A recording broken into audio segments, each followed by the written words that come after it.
Hi friends, welcome to my channel.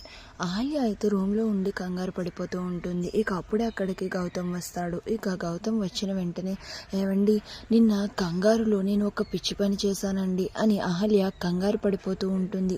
Ahalya గారు, ముందు మీరు కంగారు పడకండి, నెమ్మదిగా చెప్పండి అని గౌతమ్ అయితే అంటూ ఉంటాడు.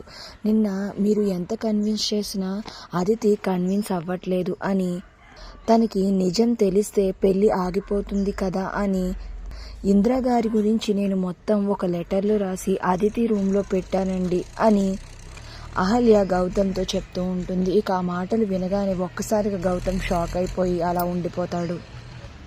అయ్యో అహల్య గారు, మీరు ఎంత పని చేశారు. సరే, ఇంకా అదితి అది చదవక ముందే మనం వెళ్ళి ఆ పేపర్ని తీసేయాలి, పదండి అక్కడికి వెళ్దామని అహల్య గౌతమ్ ఇద్దరు కూడా కారులో అయితే బయలుదేరి అదితి వాళ్ళ ఇంటికి అయితే వెళ్తారు.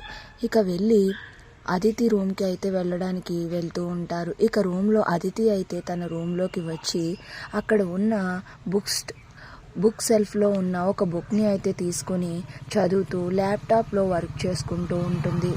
ఇక అదితి ఏం చేస్తుందా అని డోర్ బయట నుంచి అహల్య గౌతమ్ ఇద్దరు కూడా లోపలికి తొంగి చూస్తూ ఉంటారు.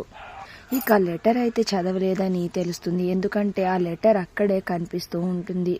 ఇక అమ్మయ్య అని అనుకునే లోపు ఆ లెటర్ కాస్త వచ్చి ఎగిరి అదితి కాళ్ళ దగ్గర అయితే పడుతుంది. దాంతో ఇద్దరు కూడా టెన్షన్ పడిపోతూ ఉంటారు. ఇక అదితి అయితే ఏంటి పడింది కింద అనేసి ఆ పేపర్ని తీసి చదవబోతూ ఉంటుంది. ఇక ఒక్కసారిగా అహల్య గౌతమ్ ఇద్దరు కూడా షాక్ అయిపోతారు. మరి అదితి ఆ లెటర్ చదువుతుందా లేదా చదవకుండా గౌతమ్ వచ్చి ఆపుతాడా అనేది నెక్స్ట్ రివ్యూలో తెలుసుకుందాం. వీడియో నచ్చితే ప్లీజ్ సబ్స్క్రైబ్.